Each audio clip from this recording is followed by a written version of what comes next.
Le fondateur de Wikileaks, Julian Assange, est détenu dans une prison de haute sécurité depuis son arrestation au printemps dernier à l'ambassade d'Équateur de Londres, où il était effectivement maintenu en isolement depuis de nombreuses années. Son audience d'extradition a enfin commencé. L'avocat d'Assange estime qu'il pourrait encourir 175 ans de prison s'il est extradé aux États-Unis. Il fait face à des accusations d'espionnage. Wikileaks a révélé toutes sortes d'informations, dont certaines mériteraient d'être connues, comme la corruption du Comité national démocrate en 2016. Alors, qu'en est-il de l'affaire Julian Assange? Pourquoi le département de la justice poursuit-il cette enquête de manière si agressive? Glenn Greenwald suit cette affaire depuis le tout début. Il est bien sûr journaliste, il a fondé The Intercept. Et nous sommes heureux de l'avoir avec nous ce soir. Alors Glenn, merci d'être là. Je pense que bon nombre de personnes entendent dire depuis des années que Julian Assange est un criminel qui a nui aux États-Unis. Les États-Unis vont enfin rendre justice dans cette affaire.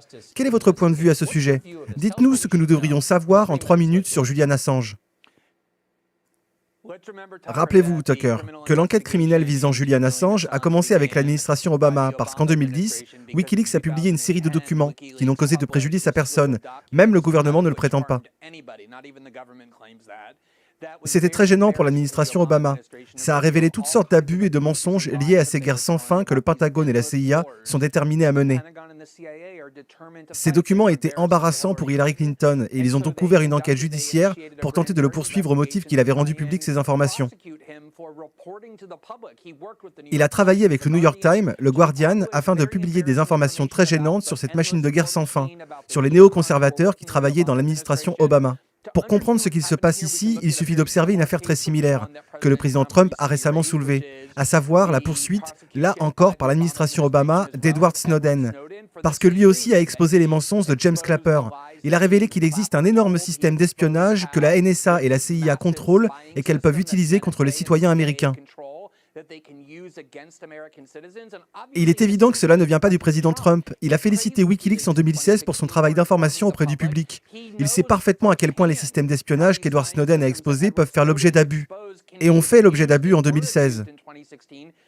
Cela vient de personnes qui travaillent à la CIA, au Pentagone, qui persistent à vouloir une guerre sans fin et qui croient qu'il existe un gouvernement plus puissant que le président lui-même.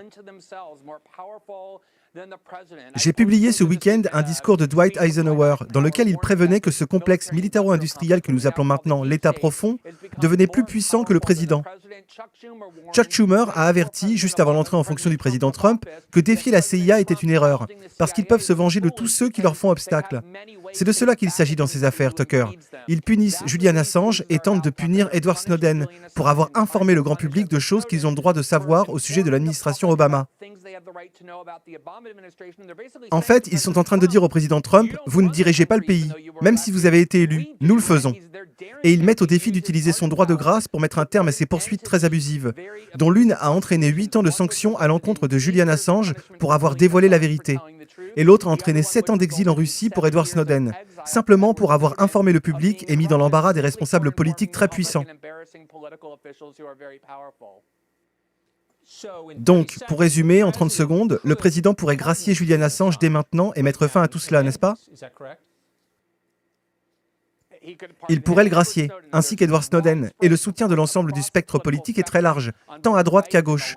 Ce serait politiquement avantageux pour le président. Les seules personnes qui seraient en colère seraient Susan Rice, John Brennan, Jim Comey et James Clapper, car ce sont ceux qu'ils ont tous les deux exposés. Voilà le résumé le plus convaincant que j'ai jamais entendu sur ce sujet. Glenn Greenwald, merci beaucoup pour ça. Vous pouvez soutenir ma chaîne et mes initiatives via PayPal ou Tipeee. Le lien est dans la description. Pensez à vous abonner et à activer la cloche pour être notifié des prochaines vidéos. Et le plus important, partagez. À très bientôt.